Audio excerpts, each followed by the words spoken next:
El Kybalión. Ritmo. Todo fluye y refluye. Todo asciende y desciende. La oscilación pendular se manifiesta en todas las cosas. La medida del movimiento hacia la derecha es la misma que el de la oscilación a la izquierda. El ritmo es la compensación. El Kybalión. El quinto gran principio hermético, el principio del ritmo, encierra la verdad de que en todos se manifiesta una oscilación, medida, movimiento de ida y vuelta, un flujo y reflujo, un movimiento semejante al del péndulo, una marea con sube y baja, manifestándose siempre entre los dos polos, los dos planos físicos, el mental y espiritual. El principio del ritmo está estrechamente relacionado con el principio de polaridad, descrito en el capítulo anterior. El ritmo se manifiesta entre los dos polos establecidos por el principio de polaridad. Esto no significa, sin embargo, que la oscilación rítmica vaya hasta los extremos de cada polo, pues esto sucede rarísimas veces. En realidad, es muy difícil establecer los opuestos polares extremos en la mayoría de los casos. Pero la oscilación es siempre hacia un polo primero y después hacia el otro. Siempre hay una acción y una reacción, un avance y un retroceso, una elevación y una caída, manifestándose en todas las cosas y fenómenos del universo. Moles, mundos, hombres, animales, vegetales, minerales, energías, fuerzas, mente y materia y hasta el mismísimo espíritu manifiestan este principio.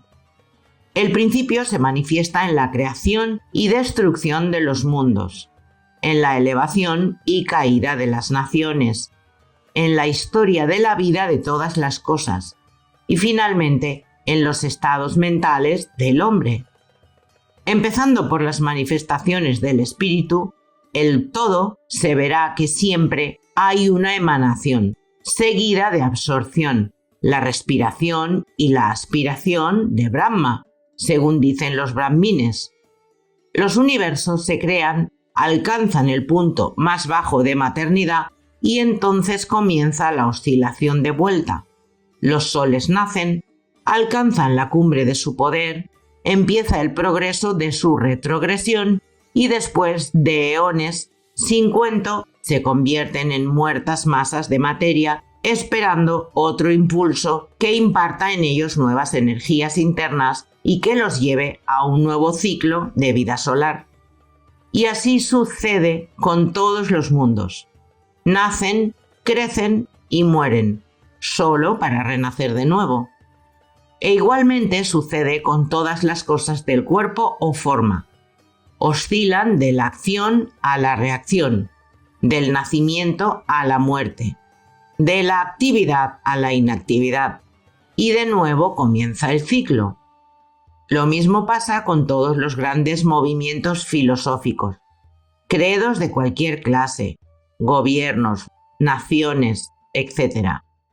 Nacen, crecen, llegan a su madurez, decaen y mueren, solo para renacer de nuevo. La oscilación pendular es evidente por doquier. La noche sigue al día y el día a la noche. El péndulo oscila del verano al invierno y de este a aquel. Los corpúsculos, átomos y moléculas de todas las masas de materia oscilan en torno del círculo que corresponde a su naturaleza. No hay tal reposo absoluto o cesación de movimiento. Todo movimiento participa del ritmo. Este principio es de aplicación universal. Puede ser aplicado a cualquier cuestión o fenómeno de las muchas fases de la vida. Puede aplicarse a todas las fases de la humanidad y actividad. Siempre existe la oscilación rítmica de un polo a otro. El péndulo universal está siempre en movimiento. Las mareas de la vida fluyen y refluyen de acuerdo con la ley. La ciencia moderna reconoce el principio del ritmo, y lo considera de aplicación universal en cuanto se refiere a las cosas materiales. Pero los herméticos llevan el principio mucho más allá y saben que sus manifestaciones se extienden a las actividades mentales del hombre y que él solo explica la gran sucesión de sus modalidades, sentimientos y otros cambios contundentes que notamos en nosotros mismos. Pero los herméticos, al estudiar la operación de este principio, han descubierto el modo de subtraerse a las actividades mediante la transmutación. Los maestros herméticos descubrieron que en tanto que el principio del ritmo era invariable y evidente en todos los fenómenos mentales, había dos planos de manifestación en lo que a los fenómenos mentales concernía. Descubrieron que había dos planos generales de conciencia, el inferior y el superior, y este descubrimiento les permitió elevarse al plano superior, escapando a la oscilación del péndulo rítmico que se manifestaba en el plano inferior. En otras palabras, la oscilación del péndulo se produce en el plano inconsciente y la conciencia no queda por consiguiente afectada. A esta ley la llamaron la ley de la neutralización. Su operación consiste en elevar al ego sobre las vibraciones del plano inconsciente de la actividad mental, de manera que la oscilación negativa del péndulo no se manifieste en la conciencia y no quede uno afectado por ella. Es lo mismo que levantarse por encima de una cosa y dejar que pase ésta por debajo de uno. El instructor o discípulo hermético se polariza a sí mismo en el polo requerido y por un procedimiento semejante a rehusar el participar en la oscilación retrógrada, o si se prefiere negando su influencia sobre él, se mantiene firmemente en su posición polarizada y permite al péndulo mental oscilar hacia atrás en el plano inconsciente. Todo hombre que en mayor o menor grado ha adquirido cierto dominio de sí mismo realiza esto más o menos conscientemente, impidiendo que sus modalidades o estados mentales negativos lo afecten mediante la aplicación de la ley de la neutralización. El maestro, sin embargo, lleva esto hasta un grado muchísimo mayor de eficacia y proficiencia, y mediante su voluntad llega a un grado de equilibrio e inflexibilidad mental casi imposible de concebir por aquellos que se dejan llevar y traer por el péndulo mental de sus sentimientos y modalidades. Todo pensador apreciará debidamente la gran importancia del asunto con solo considerar lo esclavo, que en su mayoría la gente es de un propio estado de ánimo, sentimientos y emociones y el poco dominio de sí mismo que tienen. A poco que se medite el asunto, se comprenderá cuánto nos han afectado en nuestra vida esas oscilaciones del ritmo. Como a un periodo de entusiasmo ha seguido un correspondiente periodo de depresión. Igualmente, tenemos periodos de valor que son seguidos de periodos de desaliento y miedo. Y así sucede con todo, o la mayoría por lo menos. Marea de sentimientos y emociones se elevan y caen, pero nunca sospechan la causa de ese fenómeno. Si se comprende la operación de este principio, se obtendrá la clave para dominar esas oscilaciones y uno podrá conocerse a sí mismo mucho mejor, evitando además el dejarse llevar por esos flujos y reflujos. La voluntad es muy superior a la manifestación consciente de este principio, por más que el principio mismo nunca puede ser destruido. Podremos sustraernos a sus efectos, pero, no obstante, el principio obrará. El péndulo siempre oscila, si bien podemos evitar el ser arrastrados por su oscilación. Existen, además, otras particularidades en la operación de este principio del ritmo, de las que vamos a hablar ahora. Dentro de su operación entra lo que se conoce como ley de compensación. Una de las definiciones o significados de la palabra compensación es contrabalancear, equilibrar, y en este sentido se emplea dicho término en la filosofía hermética.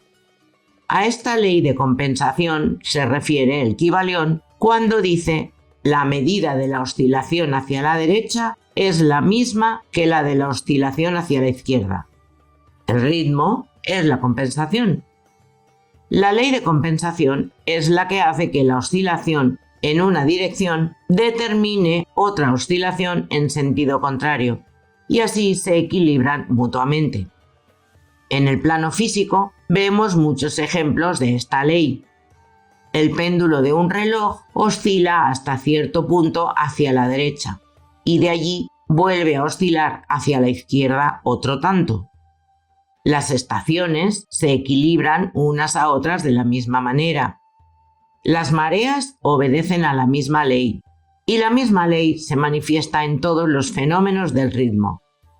El péndulo, que solo hace una oscilación corta hacia la derecha, hace otra oscilación corta hacia la izquierda.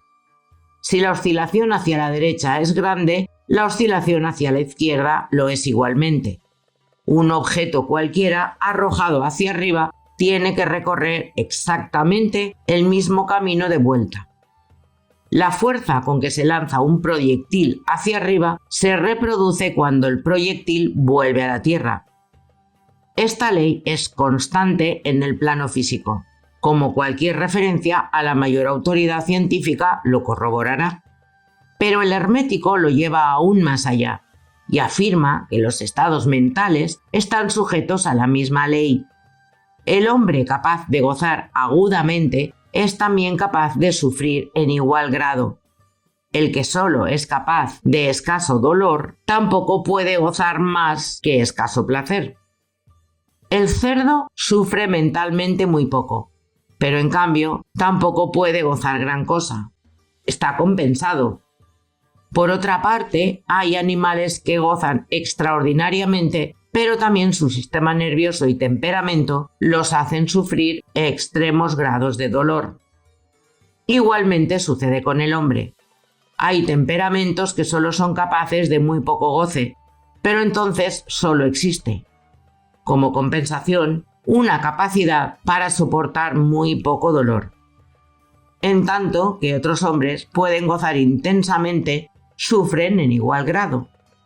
La regla es que la capacidad para el placer y el dolor en cada individuo está equilibrada. La ley de compensación opera ampliamente aquí también. Pero el hermético va más allá aún en esta materia y afirma que antes de que uno pueda gozar de cierto grado de placer, es necesario que haya oscilado proporcionalmente otro tanto hacia el otro polo del sentimiento o sensación. El negativo en esta materia precede al positivo, es decir, que al experimentar cierto grado de placer, no se seguirá que haya que pagarlo con un correspondiente grado de dolor. Por el contrario, el placer es la oscilación rítmica, de acuerdo con la ley de compensación originada por un grado de dolor experimentado previamente, bien en la vida actual o en encarnaciones anteriores. Y esto arroja una nueva luz sobre el problema del dolor. Los herméticos consideran la cadena de vidas como continua, como simples puertas de una sola vida del individuo, de suerte que la oscilación rítmica es considerada en esta forma, mientras que no tendría significado alguno si no se admitiese la doctrina de la reencarnación. Pero además, el hermético sostiene que el maestro o el discípulo avanzado es capaz, en grado superlativo, de rehuir la oscilación hacia el dolor, realizando el proceso de neutralización a que aludiéramos anteriormente. Ascendiendo al plano superior del ego, se evitan muchas de las experiencias que llegan a los que habitan en planos inferiores. La ley de compensación desempeña una parte importante en la vida de los hombres, pues se verá que uno generalmente paga el precio de lo que tiene o le falta. Si se posee una cosa, le falta otra, y así se equilibra la balanza. Nadie puede guardarse su centavo y tener al mismo tiempo la torta. Todo tiene su lado agradable y desagradable. Las cosas que uno obtiene siempre las paga con las que pierde. El rico posee mucho de lo que al pobre le falta, mientras que el pobre posee cosas frecuentemente que están fuera del alcance del rico. El millonario le gusta de los festines y tiene la fortuna necesaria para satisfacer sus deseos y asegurarse la satisfacción de su gula. Carece del apetito necesario para degustarlos. Y envidia el apetito y la digestión del obrero a quien le falta la fortuna y la inclinación del millonario, gozando más de su sencillo alimento que el millonario sin apetito y con el estómago arruinado. Y así sucede todo en la vida. La ley de compensación está siempre obrando, equilibrando y contrabalanceando las cosas continuamente en la sucesión del tiempo, aunque la oscilación del ritmo tarde vidas enteras.